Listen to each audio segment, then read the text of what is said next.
El Amazonas nos recibió con un aguacero torrencial.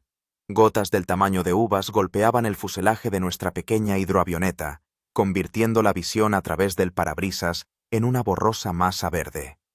Volábamos con Ernesto, el piloto, a no más de 300 metros de altura, y ya empezaba a dudar de la sensatez de esta expedición. «Señor Marat, esta clase de tiempo es lo normal por aquí», gritó Ernesto por encima del rugido del motor. «Ya escampará». Asentí, aunque no me sentía muy seguro. Me llamo Marat Safin, tengo 34 años y soy documentalista naturalista. Llevo los últimos 8 años filmando películas sobre la vida salvaje para canales de divulgación científica.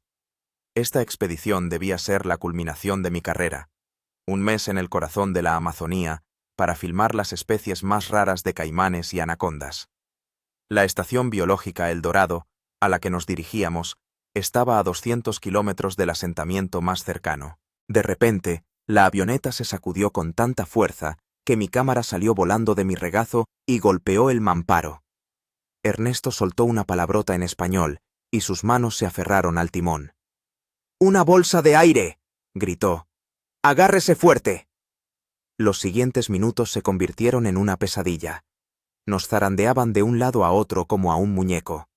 A través del parabrisas solo veía una cortina gris y las copas de los árboles, peligrosamente cerca.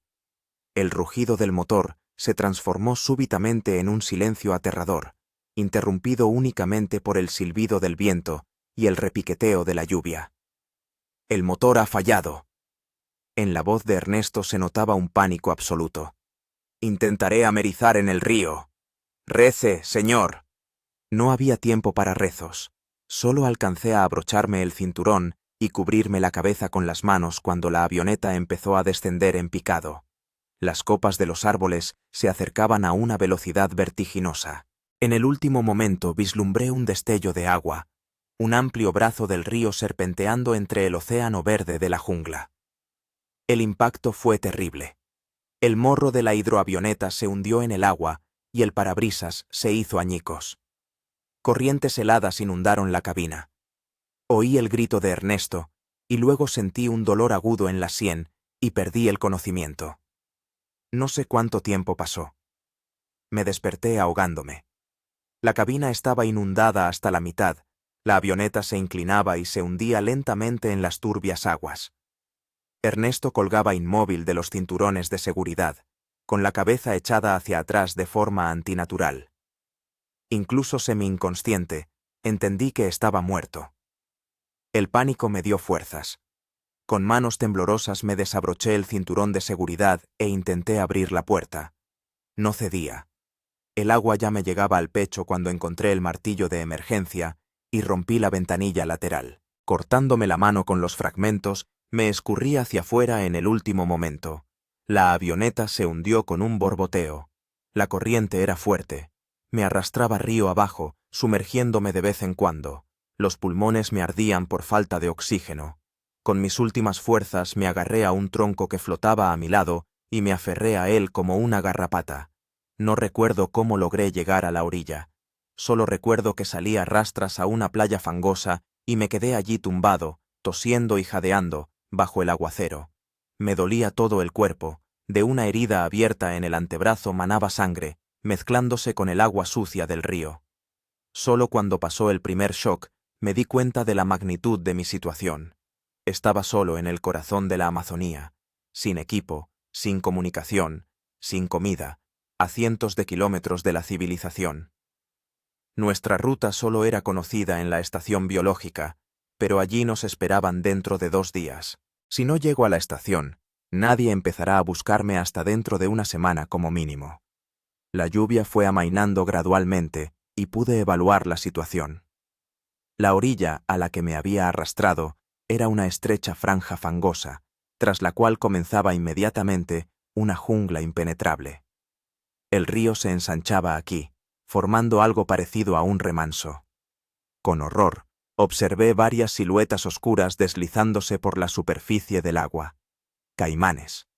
Como si hubieran sentido mi presencia, ahora patrullaban metódicamente la línea de costa. El sol se ponía. Pronto oscurecería, y yo estaba empapado, herido y sin refugio. Lo primero era detener la hemorragia. Me arranqué la manga de la camisa e improvisé un vendaje para la herida. Luego revisé mis bolsillos. Todo lo que me quedaba.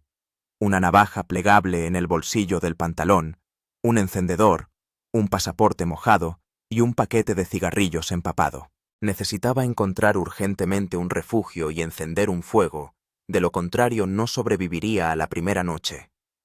Levantándome con dificultad, me tambaleé a lo largo del borde de la jungla, buscando un lugar más seco y seguro. Después de unas pocas decenas de metros tuve suerte. Me topé con un enorme árbol caído, cuyas raíces formaban una especie de cobertizo natural. Reuniendo todas mis fuerzas, empecé a arrastrar ramas y hojas para reforzar mi primitivo refugio. Me temblaban las manos, la vista se me nublaba por el cansancio, pero el instinto de supervivencia me impulsaba hacia adelante.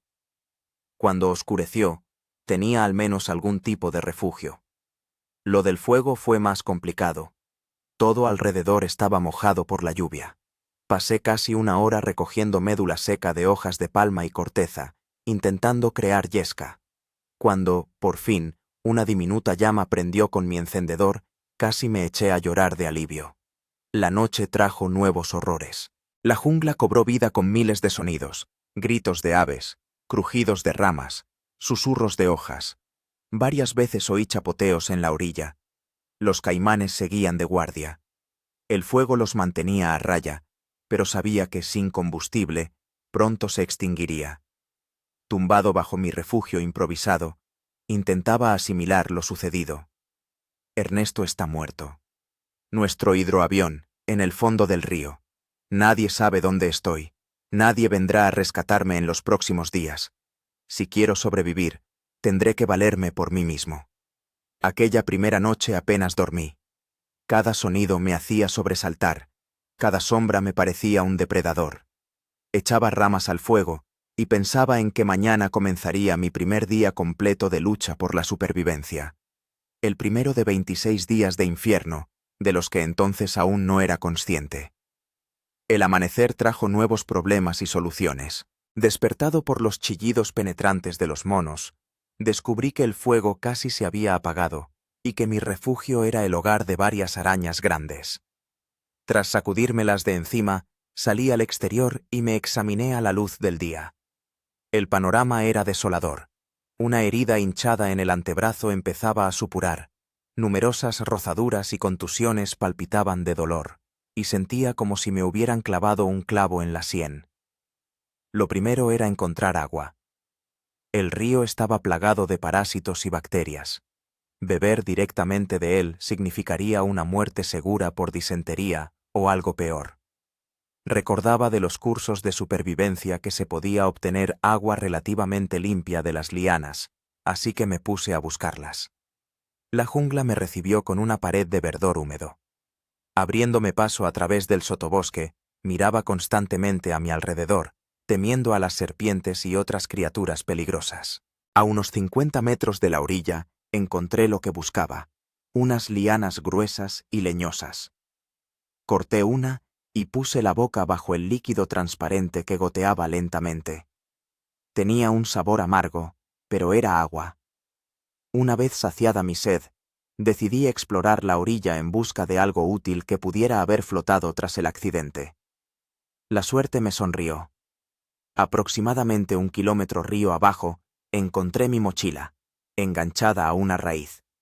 Dentro había una cámara empapada, pero aún funcional, con 2 baterías, una camiseta de repuesto, calcetines, un cuaderno, un paquete de cerillas impermeables y, un auténtico tesoro, una cantimplora metálica con restos de agua potable.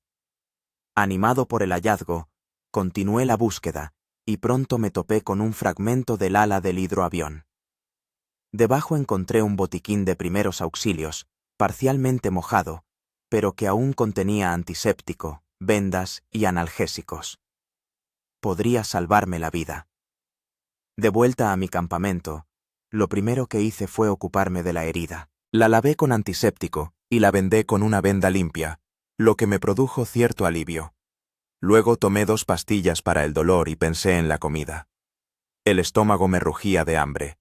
Sabía que en la jungla abundaban las frutas comestibles, pero también muchas venenosas. Sin estar seguro de mis conocimientos, decidí no arriesgarme con plantas desconocidas. En lugar de eso, me dirigí al río con la intención de intentar pescar. En la orilla vi un banco de pequeños peces plateados. Construyendo una lanza primitiva con un palo afilado, pasé varias horas en el agua intentando pescar algo. Al atardecer, logré ensartar en mi lanza improvisada 3 peces del tamaño de la palma de la mano. Tras encender una nueva fogata, ensarté el pescado en palos y lo asé sobre el fuego. La carne era insípida y dura, pero era la primera comida en casi 2 días. Me lo comí todo hasta la última espina. La noche transcurrió algo más tranquila que la anterior. Me despertaba constantemente por los sonidos de la jungla y mis pesadillas, en las que revivía una y otra vez el accidente. Al amanecer empecé a sentir escalofríos. La herida se había inflamado y tenía fiebre. El tercer día empezó con un aguacero torrencial. Coloqué recipientes improvisados hechos con hojas grandes para recoger agua de lluvia. Luego tomé otras 2 pastillas para el dolor y un antibiótico del botiquín. La debilidad no me permitía alejarme mucho del campamento, así que me dediqué a reforzar mi refugio. Por la noche, la fiebre bajó y me sentí mejor. Dejó de llover y decidí que era hora de tomar medidas más decididas. Quedarse en un solo lugar significaba una muerte lenta. Tenía que dirigirme a la estación biológica El Dorado. El problema era que no sabía con exactitud dónde me encontraba. Según mis cálculos, la estación debía estar río abajo, posiblemente a unos 150 o 200 kilómetros. A pie a través de la jungla parecía imposible. La única opción era construir una balsa y navegar por el río. El cuarto día empecé la construcción. Encontré varios troncos secos, corté lianas para atarlos. El trabajo era infernal, sin herramientas, con una herida inflamada y bajo un sol abrasador. Al anochecer, solo tenía un tosco armazón de la futura balsa. El quinto día trajo nuevas pruebas. Al despertarme al amanecer, descubrí que mi campamento había recibido visitas inesperadas. Unos monos capuchinos. Habían revuelto mis provisiones y se habían llevado el cuaderno. Persiguiendo a los ladrones, me adentré en la jungla e inesperadamente me topé con una plantación de plátanos silvestres. Era una auténtica suerte. Recogí todas las frutas que pude cargar. De vuelta al río, seguí trabajando en la balsa. Al atardecer, la estructura básica estaba lista. 4 troncos atados con fuerza con lianas, con una plataforma primitiva de ramas. Decidí que al día siguiente me pondría en marcha. El sexto día comenzó con una desagradable sorpresa. Al llegar al río, descubrí que el nivel del agua había subido considerablemente durante la noche y la corriente se había intensificado. Mi balsa, que no había tenido la precaución de amarrar, había sido arrastrada. Todos los esfuerzos de 5 días se habían ido al garete. Estaba sentado en la orilla, aturdido por esta pérdida, cuando noté un movimiento en el agua. Un enorme caimán negro, de no menos de 4 metros de largo, nadaba lentamente a lo largo de la orilla, con los ojos fijos en mí. Instintivamente, retrocedí y agarré un palo. El caimán no tenía prisa por atacar, pero tampoco se alejaba. Parecía estar estudiándome, evaluándome como una presa potencial. En ese momento, me di cuenta de 2 cosas. Primero, que el río se había vuelto aún más peligroso debido al aumento del agua, lo que había atraído a más depredadores. Segundo, que necesitaba encontrar un lugar más seguro para acampar, lejos de la orilla. Recogiendo todas mis escasas pertenencias, me adentré en la jungla en busca de un lugar adecuado. Después de una hora de vagar, me topé con una pequeña clariana con un árbol alto en el centro. Sus ramas más bajas estaban lo suficientemente bajas como para poder trepar a ellas. Decidí construir una plataforma en el árbol. Eso me protegería de los depredadores terrestres y de posibles inundaciones. Los 2 días siguientes los pasé construyendo el refugio arbóreo. Usando lianas y ramas, construí una plataforma primitiva entre 2 ramas gruesas, a unos 3 metros del suelo. Luego, entrelacé algo parecido a paredes con hojas de palma y lianas. No era elegante, pero sí funcional. El 9º día trasladé mi campamento al árbol. Ahora tenía un lugar relativamente seguro para pasar la noche y almacenar mis provisiones. También construí varias trampas para pequeños animales, utilizando los conocimientos adquiridos durante la filmación de documentales sobre tribus primitivas. Para el 10º día, mi herida había empezado a cicatrizar y mis fuerzas volvían gradualmente. Desarrollé una especie de rutina. Por la mañana revisaba las trampas y recogía fruta. Por la tarde trabajaba en mejorar el refugio o exploraba los alrededores. Y por la noche preparaba la comida y mantenía una hoguera de señales. Una noche, cuando regresaba a mi árbol con un agutí, un pequeño roedor, atrapado, me detuvo un sonido extraño. Un susurro en el sotobosque, demasiado metódico para ser el viento. Inmóvil, escudriñé la pared verde de la jungla, tratando de discernir la fuente del sonido. Y entonces la vi.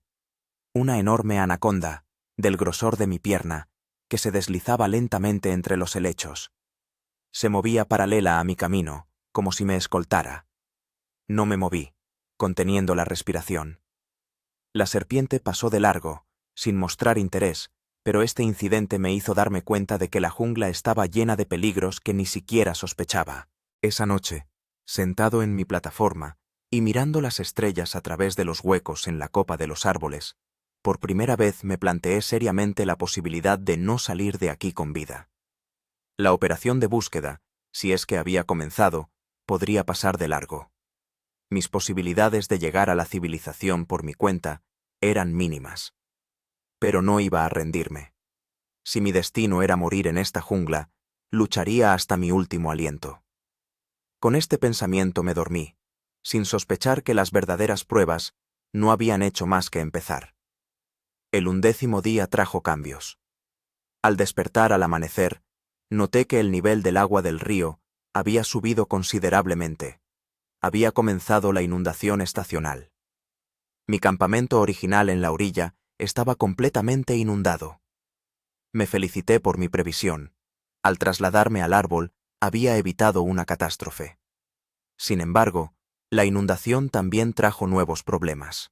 El agua había inundado parte de la jungla, obligando a muchos animales a refugiarse en las zonas secas restantes. La competencia por la comida aumentó. Mis trampas atrapaban presas con menos frecuencia, y recoger frutas se estaba volviendo cada vez más peligroso debido al aumento del número de serpientes en los árboles. Ese día decidí probar una nueva táctica: pescar desde el árbol.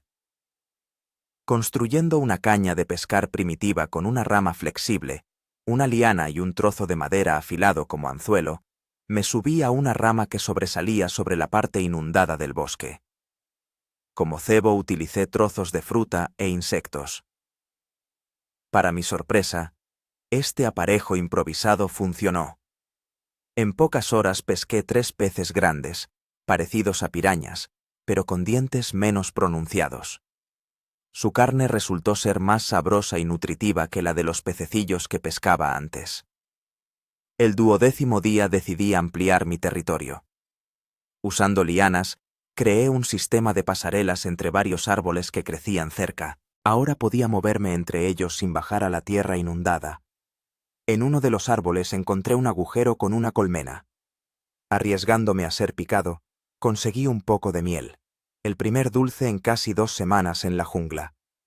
El 13º día fue un punto de inflexión. Revisando una de las trampas más alejadas, oí un extraño sonido mecánico. Al principio pensé que era una alucinación provocada por el agotamiento, pero el sonido se repitió. Un zumbido lejano de un motor. Dejándolo todo, me lancé corriendo en dirección al sonido, abriéndome paso entre la maleza sin prestar atención a los rasguños ni a los cortes. Al llegar al río, vi la silueta de una barca que se alejaba, demasiado lejos para que me vieran u oyeran. Grité y agité los brazos, pero fue inútil. La barca desapareció tras la curva del río, llevándose consigo mi esperanza de rescate. Me desplomé de rodillas, presa de la desesperación. Tan cerca. Por primera vez desde el naufragio, lloré. De impotencia, de cansancio, de hambre. Me permití esa debilidad durante unos minutos, y luego me sequé las lágrimas y me levanté. Si por aquí pasan barcas, significa que no estoy tan lejos de la civilización como pensaba. Debía redoblar mis esfuerzos para crear señales. De vuelta en el campamento, empecé a recoger materiales para una gran hoguera de señales. Trabajando hasta la oscuridad, construí una estructura que debía arder con intensidad y durante mucho tiempo.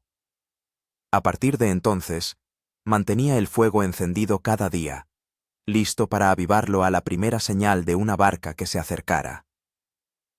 Los días 14 y 15 transcurrieron en una espera angustiosa.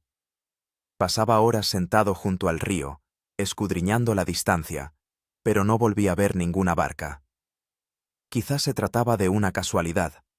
Cazadores o pescadores que se habían aventurado demasiado lejos de sus lugares habituales. El 16º día me di cuenta de que mis reservas de antisépticos se estaban agotando. La herida de la mano casi había cicatrizado, pero habían surgido nuevos problemas. Una infección fúngica en los pies por la constante humedad y numerosas picaduras de insectos que se inflamaban y me provocaban un intenso picor. Empecé a buscar antisépticos naturales y encontré varias plantas con propiedades antibacterianas, entre ellas ajo silvestre y la corteza de ciertos árboles. El 17º día trajo consigo una nueva prueba, un aguacero tropical que duró casi un día entero. Mi refugio de madera tenía goteras, y todas mis cosas se empaparon. Pasé todo el día acurrucado bajo el improvisado cobertizo, temblando de frío e intentando conservar las cerillas secas que me quedaban. Cuando la lluvia finalmente cesó, descubrí que el nivel del agua había subido aún más. Ahora llegaba casi hasta la base de mi plataforma de madera. Si la inundación continuaba, tendría que trasladarme aún más arriba. El 18º día, explorando las nuevas zonas inundadas, me topé con algo sorprendente. Una piragua india abandonada, atascada entre los árboles. Era vieja y tenía una grieta en el costado, pero aún podía mantenerse a flote. Con ayuda de resina y fibras, sellé la grieta y probé la barca. Tenía goteras, pero era apta para trayectos cortos. Aquello abría nuevas posibilidades. Ahora podía desplazarme por la selva inundada, ampliar la zona de búsqueda de comida y posiblemente encontrar un camino hacia la civilización. Empecé a prepararme para una expedición río abajo. El 19º día lo dediqué a la preparación. Recogí todas mis pertenencias, hice una reserva de comida, construí un remo primitivo e incluso una especie de vela con hojas grandes. Al amanecer del 20º día, me puse en camino. La navegación resultó ser más difícil de lo que esperaba. La corriente era fuerte e impredecible, y la barca amenazaba constantemente con volcar. Varias veces vi caimanes deslizándose por el agua cerca, y cada vez se me encogía el corazón de miedo. A mediodía llegué a un tramo ancho del río, donde la selva se abría, formando una especie de ensenada natural. Y allí las vi. 3 enormes anacondas tomando el sol sobre un árbol caído junto al agua. La más grande de ellas tenía al menos 6 metros de largo y el grosor de mi cintura. Me quedé paralizado, tratando de no llamar la atención. La corriente llevaba lentamente la barca más allá de aquel espantoso espectáculo. Ya casi había pasado el lugar peligroso cuando una de las serpientes se deslizó al agua y nadó en mi dirección. Me invadió el pánico. Empecé a remar con todas mis fuerzas, dirigiendo la barca hacia la orilla opuesta. La anaconda se movía más rápido. Veía su enorme cabeza cortando el agua a solo unos metros de mi frágil piragua. Desesperado, agarré mi cuchillo y me preparé para defenderme. La serpiente se acercó tanto que podía ver sus ojos inmóviles. En el último momento, golpeé el agua con el remo, creando salpicaduras y ruido. Para mi sorpresa, funcionó. La anaconda cambió de rumbo y se sumergió. No quise tentar a la suerte y rápidamente dirigí la barca hacia la orilla más cercana. Después de sacar la piragua a tierra, me quedé sentado durante un rato, recuperándome del susto. Decidí pasar la noche en la orilla y por la mañana regresar a mi campamento en el árbol. La expedición río abajo resultaba demasiado peligrosa sin una preparación adecuada. La noche en la orilla fue una de las más aterradoras de todo el tiempo. Cada sonido parecía un peligro que se acercaba. Mantuve la hoguera encendida y no pegué ojo hasta el amanecer. El 21º día lo dediqué a regresar a mi árbol. El camino contracorriente fue agotador, pero al caer la tarde llegué a lugares conocidos. Mi refugio permanecía intacto y, con alivio, me subí a mi plataforma. Esta fallida expedición me obligó a replantearme la estrategia. El río era demasiado peligroso, especialmente durante la inundación. Tenía que esperar a que el agua bajara y solo entonces intentar seguir adelante. El 22º día, al revisar una de las trampas más alejadas, observé unas extrañas huellas en la tierra húmeda. Las huellas de pies humanos descalzos. El corazón me latió con fuerza. No estaba solo en esta parte de la selva. Siguiendo cautelosamente las huellas, llegué a un pequeño claro donde descubrí los restos de una fogata y un cobertizo rudimentario. Todo indicaba que allí se habían detenido cazadores de alguna tribu local, quizás hacía tan solo un día o dos. Eso significaba que podía haber una aldea cerca. Inspeccioné meticulosamente el lugar, esperando encontrar alguna pista sobre la dirección. Entre las cenizas de la fogata encontré unas cuentas y un trozo de tela. Sin duda, señales de contacto con la civilización. Animado por este hallazgo, decidí emprender la búsqueda de la aldea al día siguiente. Pero primero debía prepararme, recoger comida, agua y fabricar un arma para defenderme. Pasé el día 23 preparándome para la nueva expedición. Construí un arco primitivo y varias flechas, afilé una lanza, recogí todas las frutas comestibles que pude encontrar. Al caer la tarde, estaba listo para el viaje. Al amanecer del día 24, abandoné mi campamento, siguiendo las huellas de los cazadores. El camino era arduo. Tenía que sortear zonas inundadas, cruzar árboles caídos, abrirme paso a través de la densa maleza. Hacia el mediodía, las huellas me llevaron a un pequeño arroyo. Más adelante se perdían, pero decidí seguir el curso del arroyo, razonando que podría desembocar en un río, y que los asentamientos a menudo se encuentran cerca de los ríos. Después de varias horas de agotador camino, escuché sonidos. Voces lejanas y golpes. No podían ser sonidos de la naturaleza. Reuniendo mis últimas fuerzas, aceleré el paso, recorriendo casi corriendo los últimos metros de selva, y de repente, los árboles se abrieron, revelando una pequeña aldea de una docena de chozas sobre pilotes. «Gente, gente de verdad», grité y agité los brazos para llamar su atención. Varios hombres con lanzas se dirigieron hacia mí con cautela.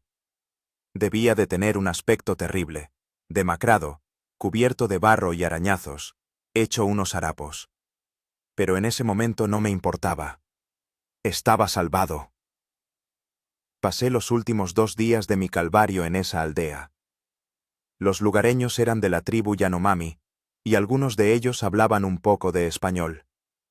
Me dieron de comer, me ofrecieron ropa limpia, y me informaron de que en 2 días llegaría a la aldea una barca con misioneros que podría llevarme a la ciudad más cercana. El día 26, el último día de mi estancia en la selva, lo pasé ayudando a los lugareños en sus tareas cotidianas y contando, a través de un traductor, la historia de mi supervivencia. Por la noche, el jefe de la aldea organizó una pequeña fiesta en mi honor. Durante los bailes rituales, me dijo algo que recordaré para siempre. Llegaste a la selva como un hombre, pero para sobrevivir, te convertiste en una bestia. Ahora llevas en ti el espíritu de la selva. A la mañana siguiente, llegó la barca prometida.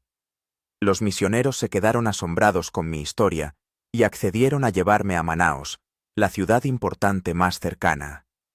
Al abandonar la aldea, eché una última mirada a la pared verde de la selva, que casi se había convertido en mi tumba, pero que en su lugar me había enseñado la lección más importante de mi vida. Mi 12º día en la selva comenzó con un descubrimiento inquietante. Las provisiones de comida que había recogido con tanto esmero habían sido casi totalmente destruidas por las hormigas. Fue un golpe duro. Había pasado los días anteriores creando una especie de estabilidad, y ahora todo se había derrumbado. El hambre se hacía cada vez más aguda. Mi dieta de frutas y algún que otro pez no me proporcionaba suficiente energía para sobrevivir en esas condiciones. Empecé a perder peso, mis músculos se debilitaron, y apareció un cansancio constante. Necesitaba encontrar comida más nutritiva, y rápido. La solución llegó de forma inesperada. Observando a los monos, me di cuenta de que cazaban insectos y larvas grandes. Venciendo el asco, decidí seguir su ejemplo. Bajo la corteza de árboles podridos, encontré grandes larvas blancas de escarabajos barrenadores. Después de asarlas en las brasas, me obligué a comer este plato poco apetitoso, pero rico en proteínas. El sabor no era tan horrible como esperaba, algo entre nueces tostadas y gambas. Este descubrimiento cambió mi estrategia de supervivencia. Empecé a buscar activamente insectos y larvas, complementando mi dieta con esta inesperada fuente de proteínas. Poco a poco, el asco dio paso a la practicidad. En una situación de supervivencia, uno no puede ser delicado. El día 13 decidí perfeccionar mis habilidades de caza. Mis trampas primitivas daban resultado de forma irregular, y yo necesitaba una fuente de alimento estable.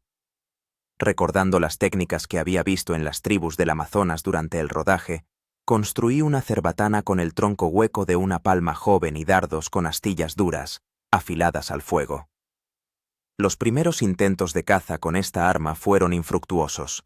Los dardos volaban de forma imprecisa y no podía acercarme lo suficiente a la presa. Pero con cada día que pasaba, mis habilidades mejoraban. El día 15 conseguí disparar a un pájaro pequeño, parecido a una paloma torcaz. Fue la primera gran presa que conseguí con mis propias manos, y experimenté una extraña mezcla de orgullo y tristeza mientras despellejaba el cuerpo. La carne asada del pájaro fue un auténtico festín después de días de existencia medio hambrienta. Me lo comí todo, incluidas las entrañas, sin permitirme el lujo del asco. Los huesos los guardé para fabricar anzuelos de pesca, las plumas para emplumar los dardos. El 16º día trajo una nueva prueba. Al despertarme al amanecer, sentí un dolor agudo en el abdomen y un ataque de náuseas. Vomité hasta que solo quedaba bilis.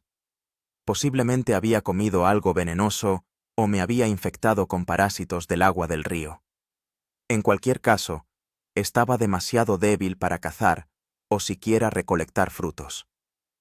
Pasé todo el día acurrucado en mi plataforma, sufriendo por el dolor y la deshidratación. Por la noche, la fiebre se intensificó y comenzaron las alucinaciones. Veía los árboles moverse, oía voces que me llamaban por mi nombre. En un momento dado, me pareció ver a Ernesto, mi piloto fallecido, sentado a mi lado en la plataforma. «Tienes que luchar, Marat», me dijo. «No te rindas. Usa todo lo que sabes». Esta visión, producto de la fiebre, sin embargo, me impulsó a actuar. Reuniendo las últimas fuerzas, bajé al río y literalmente me arrastré al agua, intentando bajar la fiebre. Luego, recordando las plantas medicinales que había visto durante mis andanzas, me fui a buscarlas. Tuve la suerte de encontrar jengibre silvestre y corteza de un árbol que las tribus locales usan para la fiebre. Preparé una decocción y la bebí a pequeños sorbos toda la noche. Para la mañana del 17º día, la fiebre había cedido, aunque la debilidad persistía. Este episodio me hizo reflexionar seriamente sobre mi situación. Estaba solo en la jungla, sin asistencia médica, con conocimientos limitados sobre las plantas y animales locales. Cada error podía costarme la vida. Entendí que debía ser más cauteloso y metódico en mis acciones. Los siguientes días los dediqué a recuperar fuerzas y mejorar mi campamento. Construí un refugio más sólido en el árbol, creé un sistema para recoger agua de lluvia, perfeccioné las trampas para peces y pequeños animales. Cada acción ahora era meditada, dirigida a la supervivencia a largo plazo, y no simplemente a superar el día a día. El 20º día ocurrió un incidente que cambió para siempre mi actitud hacia la jungla y hacia mí mismo. Regresaba de pescar, llevando algunos peces capturados, cuando noté movimiento en la maleza. Deteniéndome instintivamente, vi un gran jaguar, que se movía sigilosamente paralelo a mi camino. El felino era magnífico. Un cuerpo musculoso cubierto de pelaje dorado con rosetas negras, se movía con una gracia increíble. El jaguar no me había notado, su atención estaba centrada en algo delante. Me quedé quieto, conteniendo la respiración, comprendiendo que cualquier movimiento brusco podía convertirme en su presa. De repente, el jaguar se abalanzó hacia adelante y desapareció entre la maleza. Un segundo después, oí un ruido de lucha y el grito agónico de un animal, al parecer un pequeño ciervo o un carpincho grande. En lugar de aprovechar la oportunidad para huir, obedeciendo a una curiosidad primitiva, me moví con cautela en dirección a los sonidos. Apartando las hojas, vi al jaguar, destrozando el cadáver de un joven venado. El espectáculo era a la vez aterrador y fascinante. El depredador actuaba con una eficiencia precisa, sin movimientos innecesarios ni crueldad. Simplemente cumplía su papel en el ecosistema de la jungla. En ese momento, algo cambió en mí. Dejé de percibir la jungla como un entorno hostil y a mí mismo como un extraño en ella. Era simplemente otra criatura, luchando por la supervivencia, sometida a las mismas leyes ancestrales que el jaguar. Esta comprensión me trajo una extraña paz. Me retiré en silencio, dejando al depredador disfrutar de su presa, y regresé a mi campamento. Esa noche, tumbado en mi plataforma y mirando las estrellas a través del follaje, entendí que estaba empezando a cambiar. El hombre de ciudad en mí cedía paso a algo más primitivo, pero también más adaptado a este entorno salvaje. El 21º día comenzó con un hallazgo inesperado. Explorando una nueva zona, me topé con una cabaña abandonada, posiblemente un antiguo puesto de guardabosques o un refugio temporal de cazadores. Dentro no había nada de valor, excepto un machete oxidado y varios recipientes de plástico. Pero la propia cabaña, aunque semiderruida, podía servir como un refugio más seguro que mi plataforma en el árbol. Decidí trasladar mi campamento allí. Pasé todo el día reparando el techo y las paredes, utilizando hojas de palma y lianas. Por la noche tenía una vivienda relativamente seca y segura con un suelo de verdad e incluso una cama primitiva de ramas. El machete, a pesar del óxido, resultó ser un hallazgo invaluable. Afilarlo contra una piedra me proporcionó una herramienta eficaz para cortar ramas, despiezar presas y defenderme. Con él podía construir más rápido, conseguir comida con más facilidad y sentirme más seguro en la jungla. El 22º día, decidí hacer un intento más serio de encontrar el camino hacia la civilización. La cabaña probablemente había sido construida por personas que visitaban regularmente esta parte de la jungla, por lo que debía existir un sendero que condujera a ella. Después de varias horas de búsqueda, realmente descubrí un sendero apenas perceptible, casi oculto bajo la nueva vegetación. Conducía hacia el sur, en dirección opuesta a la que había venido. Decidiendo comprobar a dónde llevaba, marqué mi ubicación y me puse en camino. La senda serpenteaba entre los árboles, a veces casi desapareciendo, pero yo la seguía obstinadamente. Después de varios kilómetros, me condujo a un pequeño claro donde se alzaba un poste de madera con una inscripción descolorida en español. Reserva Amacayeri. Prohibido cazar y talar árboles. Este descubrimiento me infundió esperanza. Si esto era una reserva, significaba que la patrullaban guardias forestales con regularidad. Tal vez, Si permanecía cerca y mantenía una fogata de señales, me verían. Decidí regresar a la choza, recoger las cosas necesarias y trasladarme más cerca de la frontera de la reserva. En el camino de vuelta, tuve la sensación de que me observaban. Me detuve y miré a mi alrededor con atención, pero no vi nada sospechoso. Sin embargo, la sensación persistía. Los instintos, afinados por 3 semanas en la selva, gritaban peligro. Aceleré el paso, apretando con más fuerza el machete. Los sonidos de la selva parecían más fuertes de lo normal. Cada susurro me hacía estremecer. Cuando faltaba aproximadamente 1 kilómetro para la choza, oí un crujido de ramas detrás de mí, demasiado fuerte para un animal pequeño. Al darme la vuelta, los vi. 2 caimanes que habían salido del río y, de alguna manera, se habían cruzado en mi camino. No eran muy grandes, de unos 2 metros de largo, pero en esta situación representaban un peligro mortal. Los caimanes se quedaron inmóviles, con sus ojos fijos en mí. Sabía que huir era inútil. Podían alcanzar una velocidad considerable en distancias cortas. Lentamente, levantando el machete, empecé a retroceder, sin apartar la vista de los reptiles.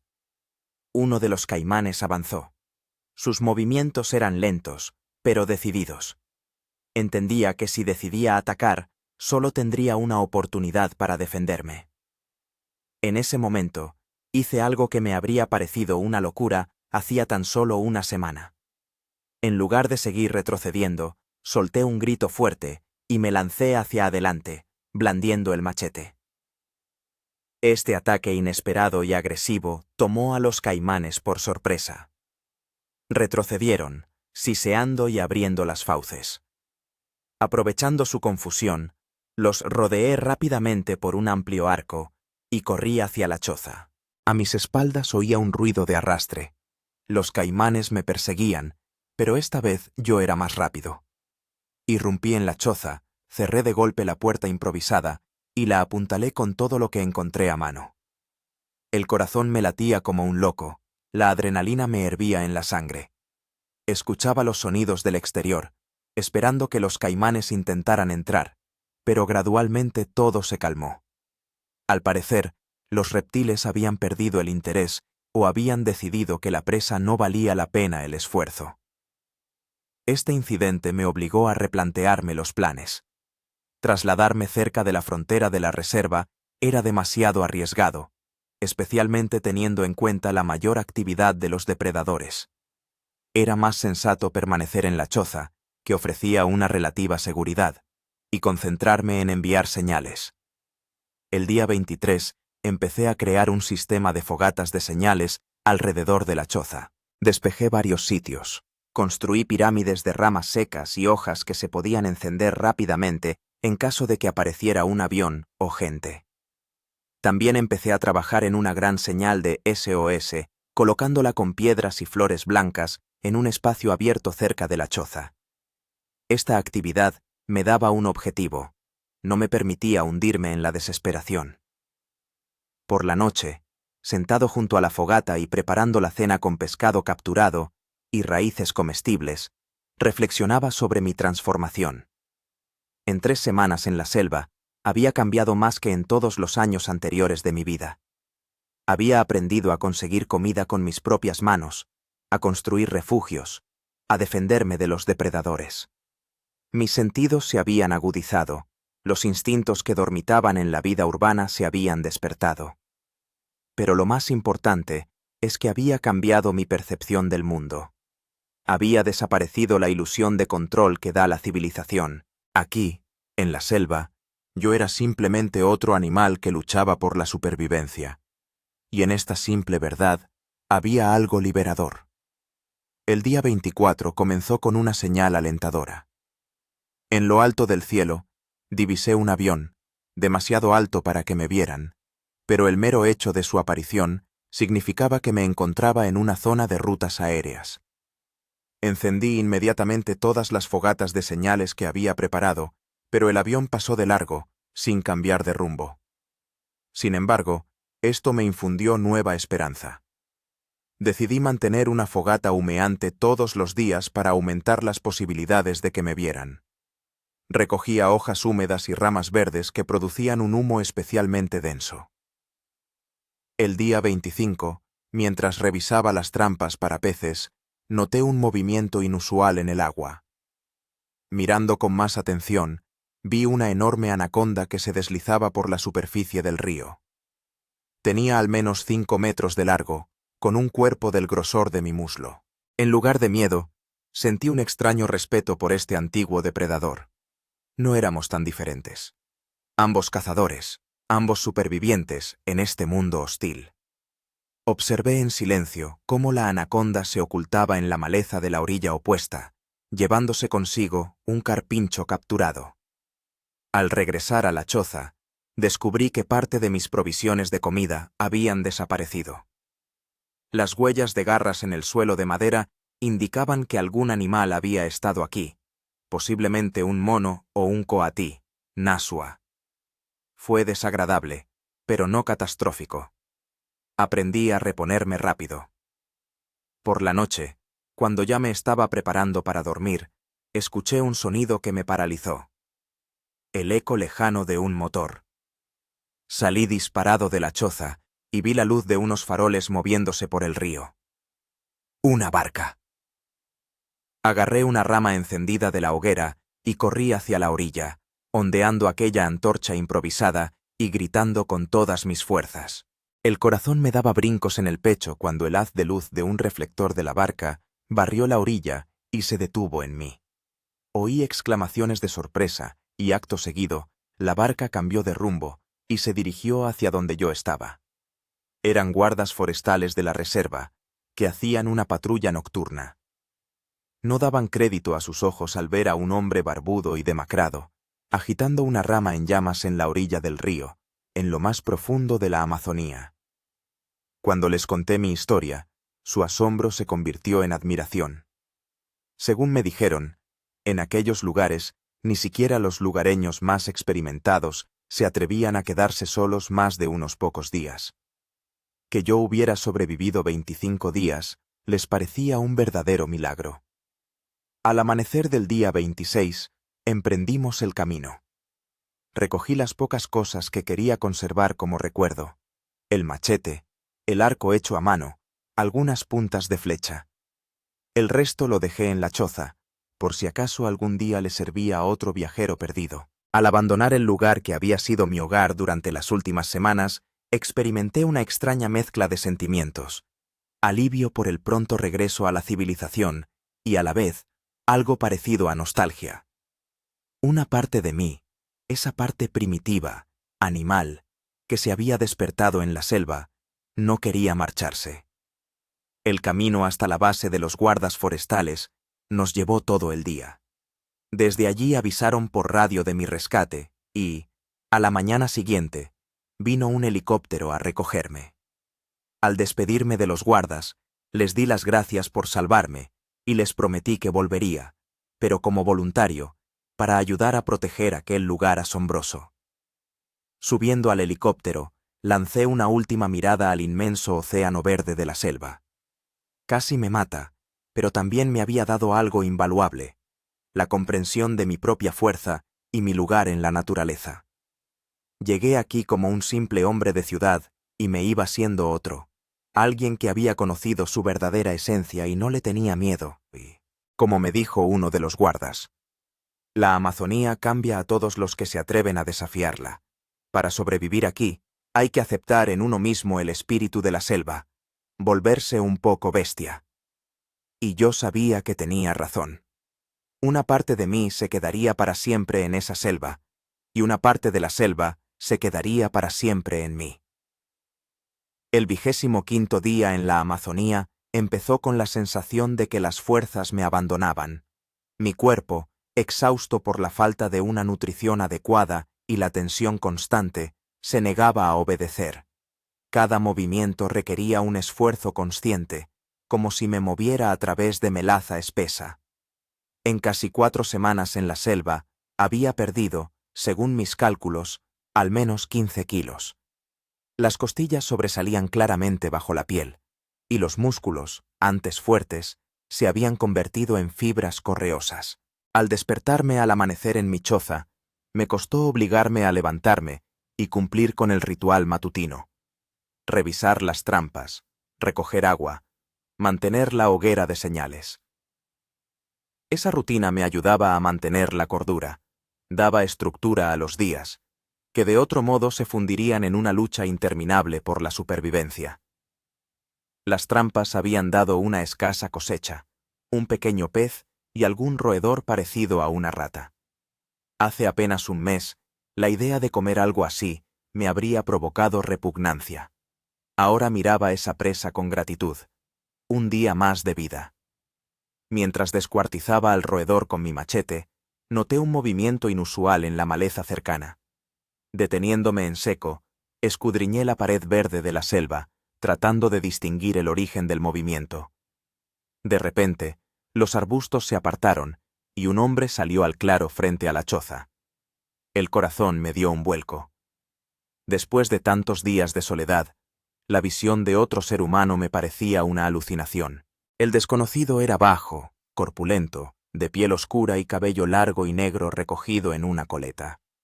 Vestía ropa sencilla de tela tosca y llevaba un pequeño arco.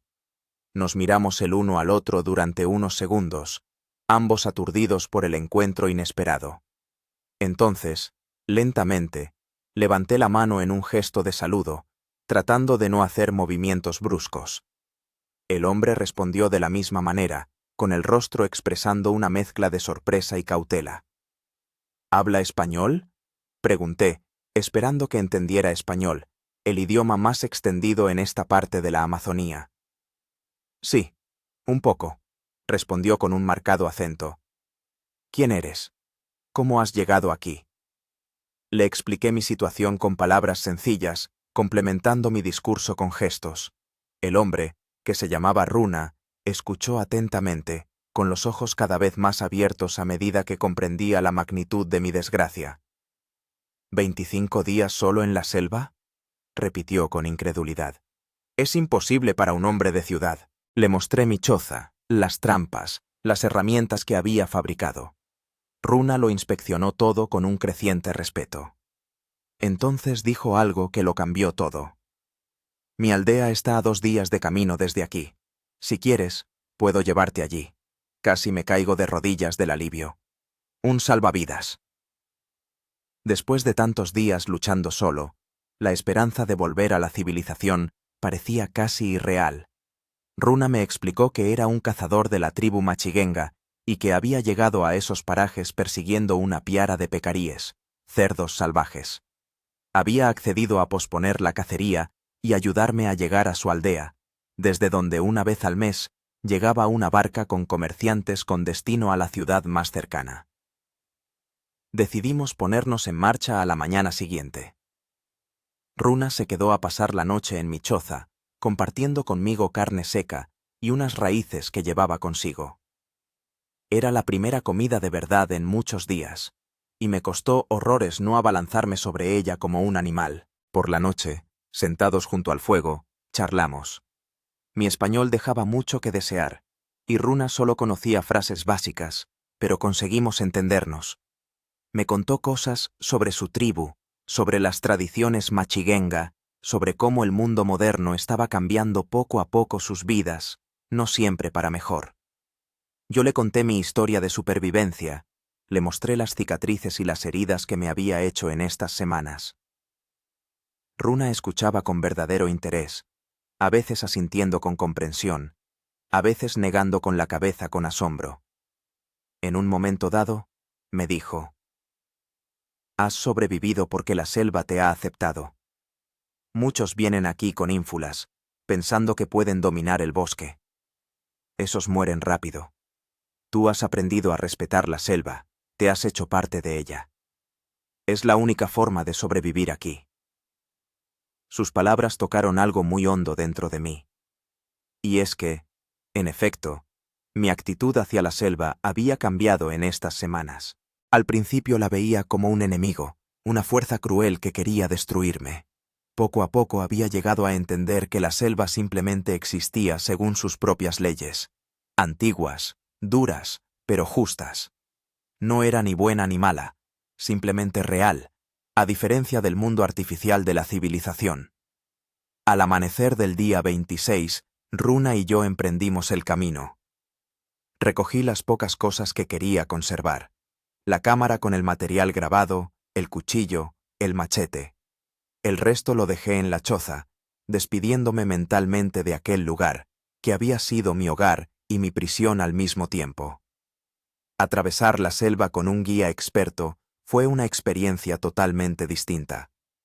Donde yo veía una espesura impenetrable, Runa encontraba senderos apenas perceptibles. Se movía con la seguridad de alguien para quien la selva era su hogar, y yo me esforzaba por no quedarme atrás, aunque cada paso me costaba un mundo debido al agotamiento. Hacia el mediodía llegamos a un pequeño río, no el mismo junto al que había construido mi campamento, sino un afluente suyo.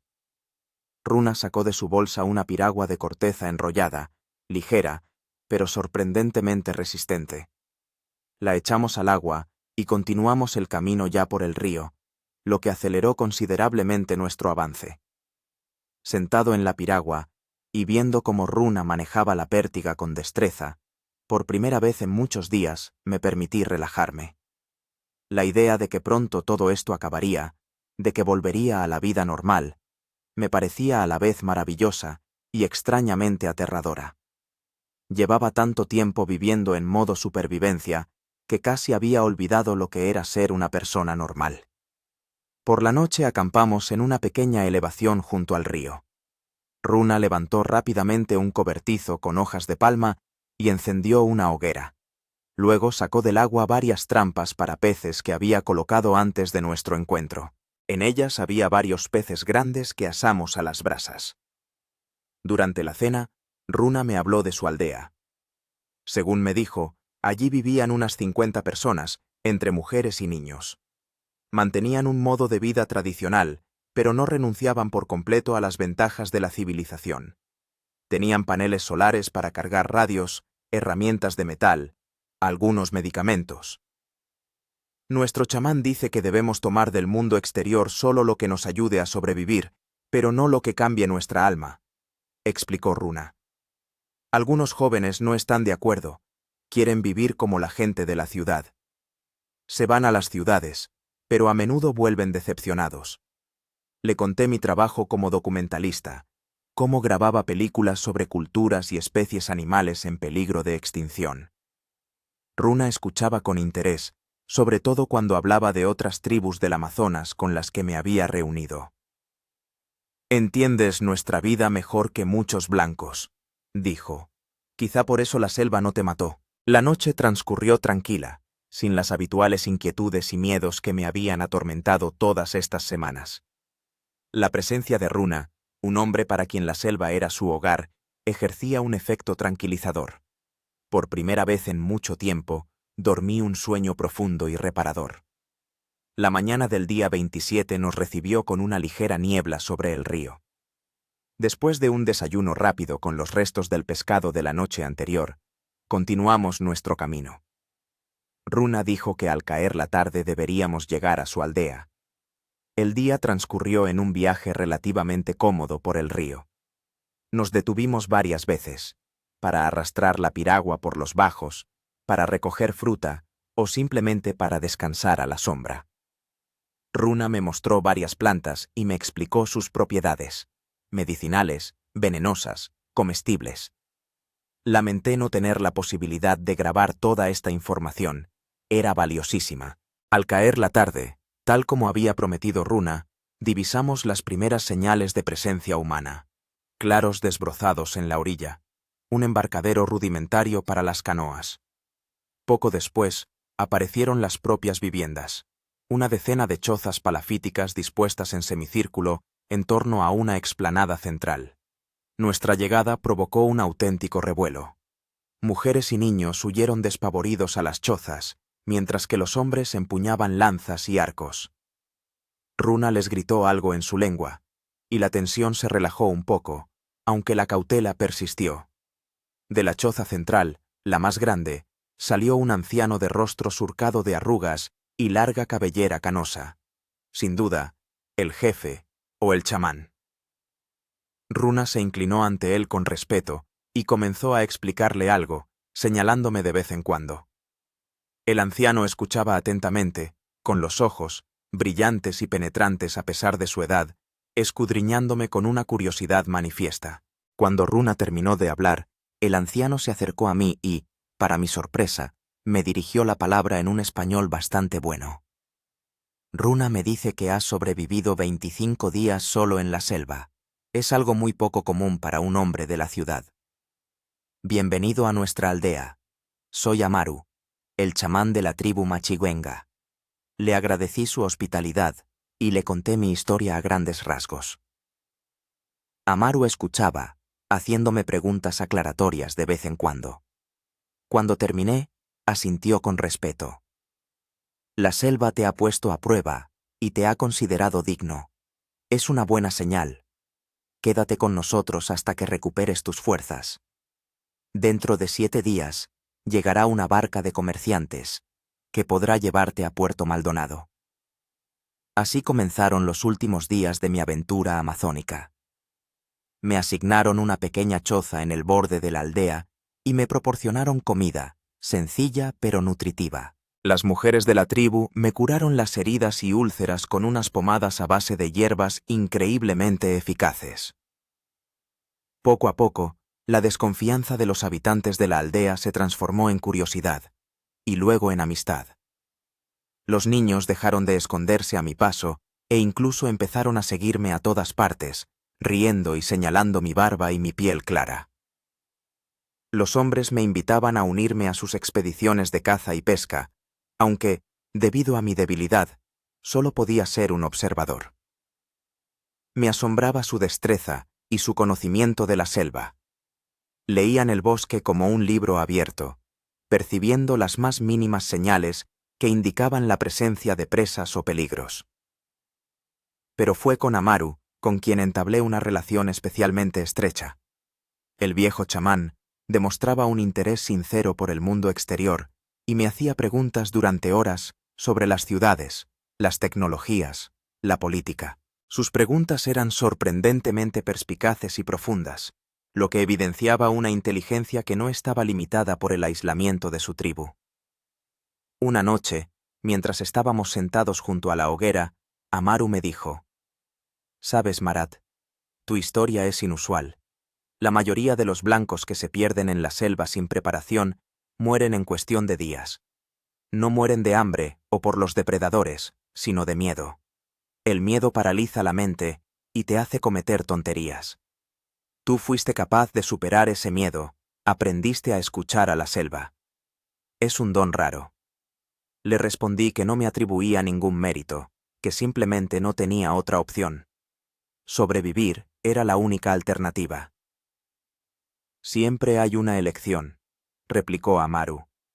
«Muchos eligen rendirse, dejar de luchar. Los encuentran muertos con los ojos vacíos, mirando al cielo. Sus cuerpos están intactos, pero el alma se ha rendido. Tú no te rendiste. Es más, cambiaste, te adaptaste. Te volviste un poco como nosotros, un hombre de la selva». Sus palabras me hicieron reflexionar. Era cierto que, durante esas semanas, había cambiado no solo físicamente, sino también por dentro. Prioridades, valores, la percepción del mundo, todo era diferente. Las cosas que parecían importantes en la vida de la ciudad, el estatus, el dinero, la carrera profesional, aquí habían perdido todo su sentido. Solo eran importantes las cosas básicas, la comida, el agua, la seguridad, el contacto humano. La última noche antes de la llegada de la barca de comerciantes, Amaru me invitó a una ceremonia especial. En el centro de la aldea habían encendido una gran hoguera, alrededor de la cual se habían reunido todos los habitantes. Comenzaron a sonar tambores y flautas, creando un ritmo hipnótico. Amaru me llevó hasta la hoguera y anunció algo en lengua machiguenga. Luego, volviéndose hacia mí, tradujo: «He dicho que has superado la prueba de la selva y has demostrado tu fuerza. Ahora ya no eres un extraño, sino un amigo de nuestra tribu. Te damos un nombre en nuestra lengua. Amarún, que significa el que sobrevivió en el corazón de la serpiente. Me sentí profundamente conmovido por este gesto. Amaru ató en mi muñeca una pulsera trenzada de fibras multicolores y explicó: es un amuleto protector. Llévalo contigo, y una parte del espíritu de la selva estará siempre contigo, donde quiera que estés. A continuación, comenzaron bailes y canciones que se prolongaron hasta bien entrada la noche. Yo estaba sentado junto a la hoguera, observando este antiguo ritual, y sentía una extraña mezcla de emociones: alegría por mi inminente regreso a casa y, al mismo tiempo, tristeza por separarme de este mundo asombroso que se me había abierto tan inesperadamente. En la mañana del 28º día, llegó la barca de comerciantes. Era un pequeño bote con motor diésel, conducido por 2 peruanos que hacían la ruta regularmente entre las aldeas remotas y la ciudad, intercambiando productos industriales por productos exóticos de la selva. Los comerciantes se quedaron boquiabiertos al verme, un hombre barbudo, demacrado, pero evidentemente europeo, entre los indios Machiguenga. Cuando les expliqué mi situación, accedieron a llevarme a Puerto Maldonado, desde donde podría contactar con la embajada rusa. La despedida de la tribu fue emotiva. Las mujeres me regalaron una bolsita con hierbas medicinales, los hombres, un arco pequeño, pero perfectamente equilibrado y hecho a mano. Los niños agitaban las manos y gritaban algo en su idioma, que Runa tradujo como: «Vuelve pronto, hombre jaguar». El último en despedirse fue Amaru. El viejo chamán me abrazó con fuerza y me dijo: «No olvides lo que te ha enseñado la selva, Amarún. En tu mundo es fácil perder esta sabiduría entre el ruido y el ajetreo. Pero está dentro de ti, escúchala». Le prometí que no lo olvidaría y le agradecí todo lo que él y su tribu habían hecho por mí. Después, subí a bordo de la lancha, que zarpó de inmediato. De pie en la popa, viendo cómo el poblado Machiguenga se desvanecía tras una curva del río, sentí que no solo terminaba un episodio de mi vida, sino toda una época. 28 días en el Amazonas me habían cambiado para siempre. El viaje hasta Puerto Maldonado duró 2 días. Los comerciantes resultaron ser gente amable y escucharon mi historia con interés, aunque sospeché que consideraban gran parte de ella una exageración. Para ellos, que habían crecido en la frontera con la selva, la idea de un hombre de ciudad sobreviviendo casi un mes en lo profundo del Amazonas les parecía fantástica.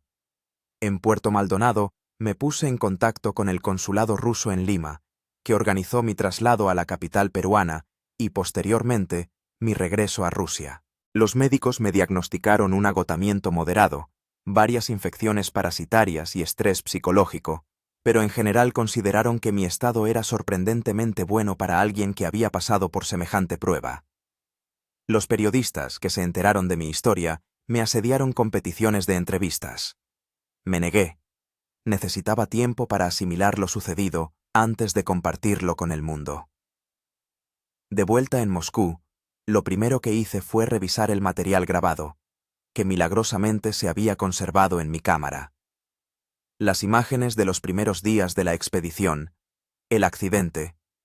La cámara grabó por casualidad el momento de la caída. Y, a continuación, los registros fragmentarios de mi lucha por la supervivencia. Todo ello conformaba un documento único de la resistencia humana. Decidí montar con este material una película, pero no un documental de supervivencia al uso, sino algo más profundo. Una reflexión sobre el lugar del hombre en la naturaleza, sobre la delgada línea entre la civilización y los instintos primigenios que duermen en cada uno de nosotros. Han pasado 3 años desde entonces. Mi película, 28 días en el corazón de la serpiente, ha recibido varios premios prestigiosos en festivales internacionales. He fundado una organización sin ánimo de lucro que ayuda a las tribus del Amazonas a preservar su cultura y sus territorios. Parte de los ingresos de la película se han destinado a la construcción de una escuela y un puesto médico en la aldea Machiguenga que me salvó la vida. A menudo regreso al Amazonas, ya no como un ingenuo hombre de ciudad, sino como alguien que comprende y respeta la selva. Amaru, por desgracia, falleció el año pasado, pero antes de morir, me legó su bastón de chamán, un honor que rara vez se concede a los forasteros. Llevo puesto el brazalete que me regaló constantemente. A veces, en el ajetreo de la vida moscovita, lo toco y recuerdo aquellos 28 días, cuando estuve al borde de la vida y la muerte, cuando perdí todo lo que creía importante y encontré algo cuya existencia ni siquiera sospechaba.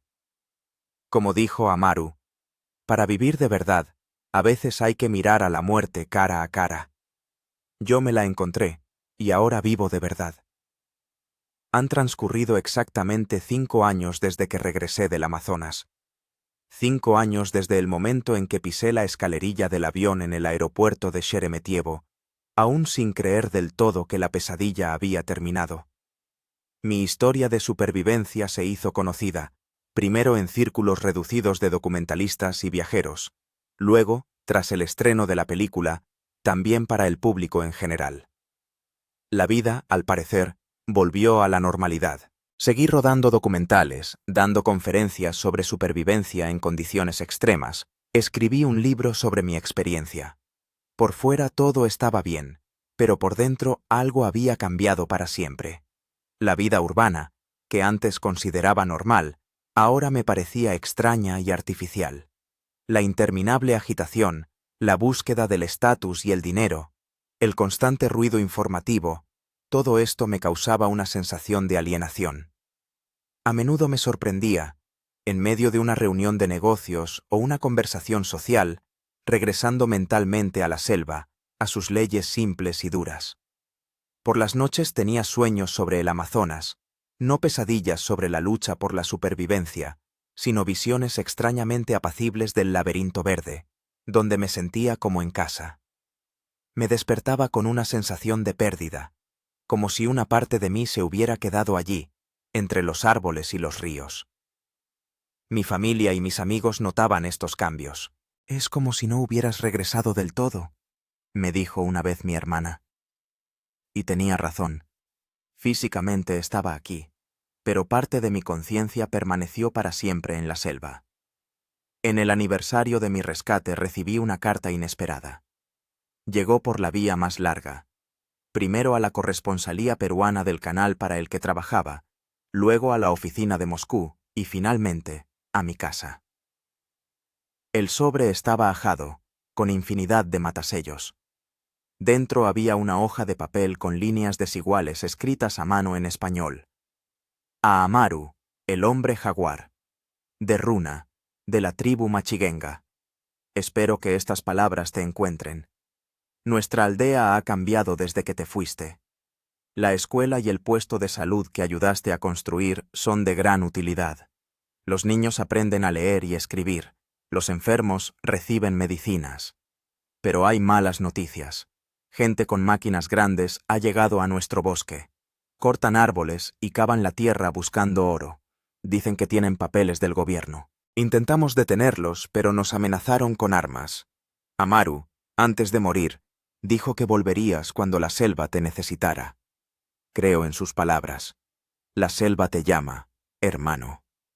Runa. La carta me trastornó la vida. No podía sacármela de la cabeza. No podía ignorar ese grito de auxilio. Tras varias noches en vela, tomé una decisión. Tenía que regresar. La preparación duró 3 meses. Contacté con varias organizaciones ecologistas que operaban en la Amazonía, recopilé información sobre la tala ilegal y la extracción de oro en la región. Resultó que el problema era mucho más grave de lo que imaginaba. Con el pretexto de licencias dudosas, se estaban destruyendo territorios enteros de selva virgen en aras de un beneficio a corto plazo. Decidí usar mi notoriedad y mis habilidades profesionales para llamar la atención sobre este problema. Organicé una expedición para filmar un documental sobre la destrucción de la Amazonía y la lucha de los pueblos indígenas por sus tierras. Reuní un pequeño equipo de personas con mis mismas inquietudes. Un operador de cámara, un técnico de sonido y un biólogo especializado en ecosistemas de selvas tropicales. Y así, Exactamente 5 años y 2 meses después de mi rescate, me encontré de nuevo en Puerto Maldonado, la puerta de entrada a la Amazonía peruana.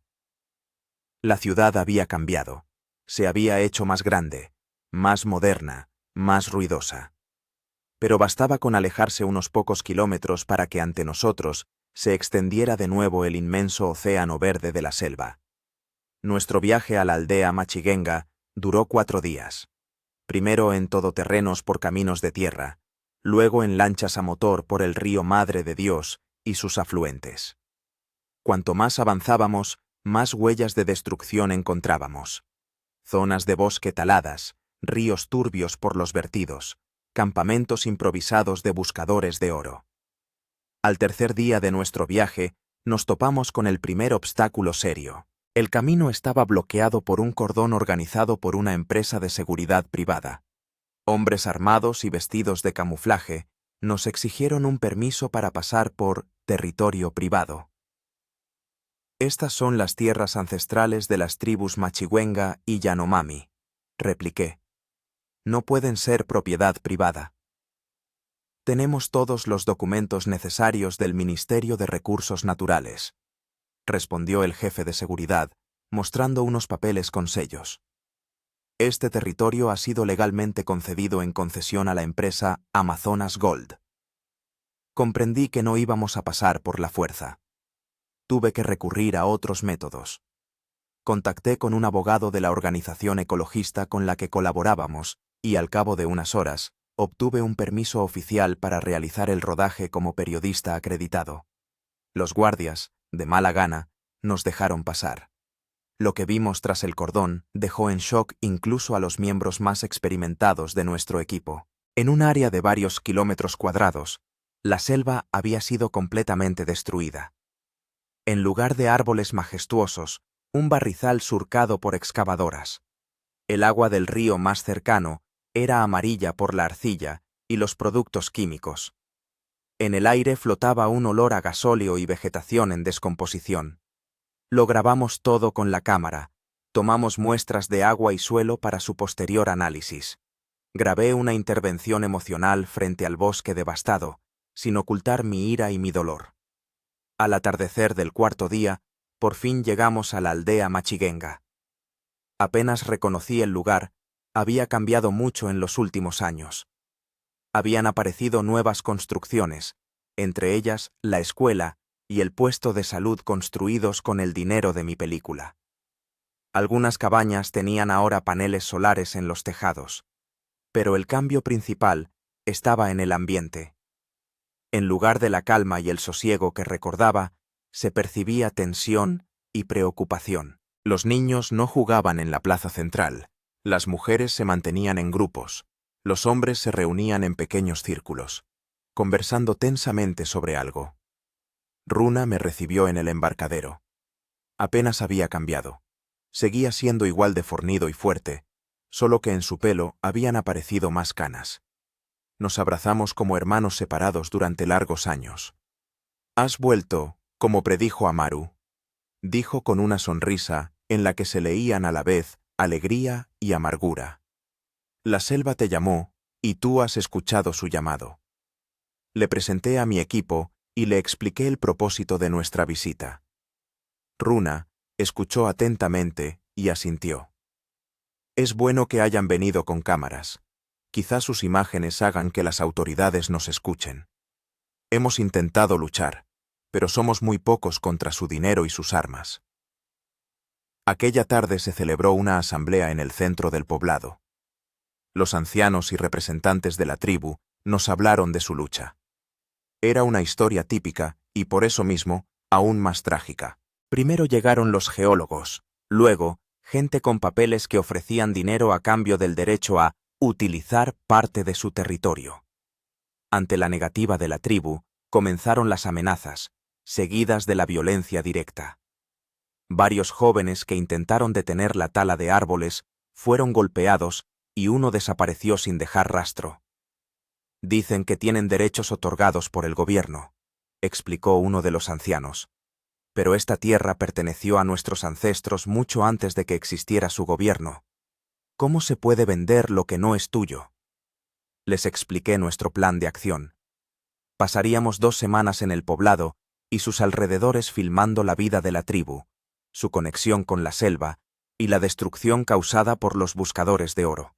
Luego, este material se utilizaría para crear un documental que presentaríamos a organizaciones internacionales y a las autoridades peruanas. No podemos prometer resultados rápidos, les dije con sinceridad, pero podemos darles una voz que se escuche más allá de la selva. Los días siguientes estuvieron llenos de trabajo intenso. Filmamos la vida cotidiana de la tribu, sus actividades tradicionales y sus ritos.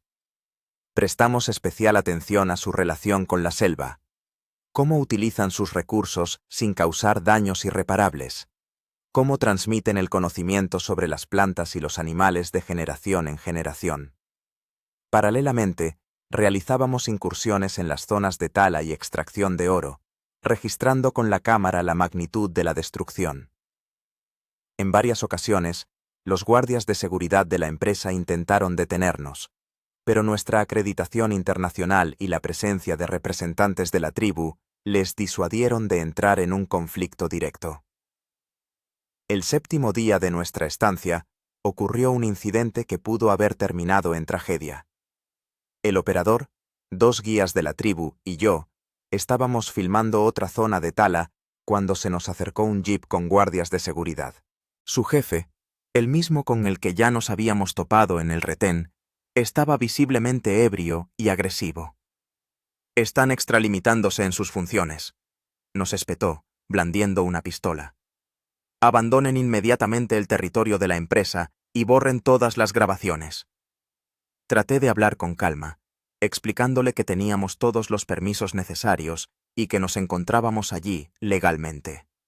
Pero el guardia no escuchaba. Ordenó a sus hombres que confiscaran nuestro equipo. La situación se tensaba. Uno de los guías, un joven guerrero llamado Tupac, dio un paso al frente, cubriéndome con su cuerpo. En su mano apareció un cuchillo. Los guardias levantaron sus armas. En ese momento crítico, recordé las lecciones de la Amazonía. A veces no hay que luchar contra la corriente, sino utilizar su fuerza. Hice un movimiento inesperado. Saqué mi teléfono y comencé una transmisión en vivo en las redes sociales, comentando lo que estaba sucediendo. En este momento nos encontramos en un territorio donde se está talando ilegalmente la selva amazónica. Un grupo de personas armadas nos está amenazando a nosotros y a los representantes de la población indígena. Si algo nos sucede, el mundo entero sabrá quién es el responsable. El farol funcionó. El jefe de seguridad, al darse cuenta de que sus acciones podían hacerse públicas, ordenó a sus hombres que bajaran las armas. Con una rabia apenas disimulada, masculló. «Tienen 24 horas para abandonar este territorio. Después de eso, no respondo por su seguridad». Regresamos al poblado y contamos lo sucedido. Los ancianos convocaron una reunión de urgencia. Se decidió acelerar la filmación y, al mismo tiempo, preparar el poblado para un posible ataque. Los días siguientes trabajamos prácticamente sin descanso, tratando de recopilar la mayor cantidad de material posible. Paralelamente, me puse en contacto con todos los contactos posibles: periodistas, activistas, políticos, contándoles la situación y enviándoles material preliminar. Al 10º día de nuestra estancia, llegó al poblado una delegación de Lima, representantes del Ministerio de Asuntos Indígenas y de la Comisión de Derechos Humanos.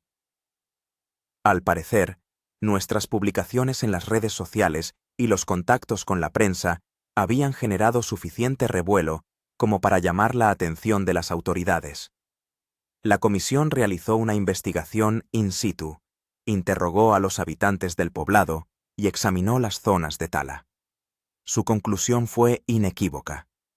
La actividad de la empresa Amazonas Gold violaba no solo los derechos de la población indígena, sino también la legislación ambiental peruana. 2 días después, llegó un destacamento de policía que instaló un puesto temporal en la frontera del territorio de la tribu y comenzó a revisar los documentos de la empresa. Al parecer, muchos permisos se habían obtenido de manera irregular o eran directamente falsificados. Era una primera victoria, pero entendía que podía ser temporal. En cuanto la atención pública disminuyera, la empresa podría encontrar nuevos resquicios legales o simplemente sobornar a los funcionarios necesarios. Había que consolidar el éxito. En los días restantes, nos concentramos en filmar material que mostrara no solo los problemas, sino también posibles soluciones. Registramos los métodos tradicionales de uso sostenible de los recursos de la selva que los Machigenga han practicado durante siglos. Estábamos grabando entrevistas con jóvenes miembros de la tribu que habían recibido educación y ahora combinaban los conocimientos tradicionales con las tecnologías modernas. Especialmente valioso fue el material sobre las plantas medicinales utilizadas por la tribu. Muchas de ellas contenían sustancias potencialmente beneficiosas para la medicina moderna. Propuse la idea de crear un centro de investigación donde los conocimientos tradicionales pudieran estudiarse y aplicarse en beneficio de la tribu, como alternativa a la devastadora extracción de oro. Cuando llegó el momento de partir, me invadieron sentimientos encontrados. Por un lado, habíamos logrado cierto éxito. La actividad de la empresa había sido suspendida y el territorio de la tribu había obtenido protección temporal. Por otro, comprendía que esto era solo el principio de una larga lucha. En la reunión de despedida, me dirigí a la tribu. Hace 5 años ustedes me salvaron la vida. Ahora intento saldar esa deuda ayudando a salvar su hogar. Pero la verdadera fuerza no reside en mí ni en mi cámara, sino en ustedes, en su unidad y en su conexión con esta tierra. Les prometo que no los abandonaré, que seguiré luchando junto a ustedes. Runa, que se había convertido en uno de los líderes de la tribu durante esos años, respondió: Amaru tenía razón. Regresaste cuando la selva te llamó. Ya no eres un extraño. Eres parte de nuestra tribu, parte de este bosque. Vayas donde vayas, una parte de tu alma se quedará aquí, y una parte de la selva siempre estará contigo. Me ató a la muñeca un nuevo brazalete, más elaborado, con plumas y cuentas entrelazadas, un símbolo de pertenencia a la tribu. A la mañana siguiente emprendimos el camino de regreso. Toda la aldea salió a despedirnos. Los niños agitaban las manos, las mujeres cantaban canciones tradicionales, los hombres saludaban con lanzas. No era una despedida, sino más bien la promesa de un nuevo encuentro. El regreso a la civilización fue una experiencia extraña. Después de 2 semanas en la selva, donde cada sonido, olor y color tenía un significado, el ruido urbano me pareció un caos sin sentido. Me sentía dividido entre 2 mundos. Aquel del que procedía y aquel que se había convertido en mi segundo hogar. En los meses siguientes me sumergí por completo en el trabajo de la película. La titulamos La voz de la selva, una historia de la lucha de la tribu Machigenga por su tierra, entrelazada con mi historia personal de supervivencia y regreso. La película resultó ser no solo un manifiesto ecológico, sino una profunda reflexión sobre la conexión del ser humano con la naturaleza, sobre los diferentes caminos del desarrollo de la civilización, sobre la posibilidad de coexistencia de lo tradicional y lo moderno. El estreno tuvo lugar en el Festival Internacional de Cine Documental de Ámsterdam, donde la película recibió el premio principal. A continuación, se proyectó en las principales cadenas de televisión del mundo, incluyendo National Geographic, BBC y Discovery. La reacción fue abrumadora. Miles de personas escribieron ofreciendo ayuda, haciendo donaciones, exigiendo a sus gobiernos que tomaran medidas para proteger la Amazonía. Gracias a esta repercusión, se lograron varias victorias importantes. El gobierno peruano creó una nueva reserva natural que incluía territorios de la tribu Machigenga. Organizaciones internacionales destinaron subvenciones a la restauración de zonas dañadas del bosque.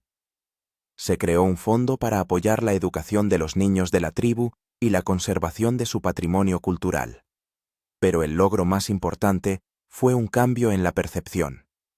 La historia de la tribu Machigenga y su lucha se convirtió en un símbolo de un movimiento más amplio por los derechos de los pueblos indígenas y la conservación de la naturaleza. dejaron de ser invisibles, su voz fue escuchada. Para mí, personalmente, esta experiencia supuso la reconciliación definitiva de dos partes de mi vida. Ya no me sentía dividido entre la ciudad y la selva, entre la civilización y la naturaleza. Comprendí que podía ser un puente entre estos mundos, utilizando las herramientas de uno para proteger los valores del otro. Hoy, 7 años después de mi primer encuentro con la Amazonía, sigo con este trabajo. Una parte del año la paso en la ciudad, editando películas, dando conferencias, reuniéndome con políticos y activistas. Otra parte, en la selva, trabajando con las tribus, documentando su vida y su lucha, enseñando a los jóvenes a utilizar los medios modernos para proteger sus derechos. La aldea Machiguenga está prosperando. La escuela, construida con fondos de mi primera película, ya ha graduado a varias generaciones de alumnos.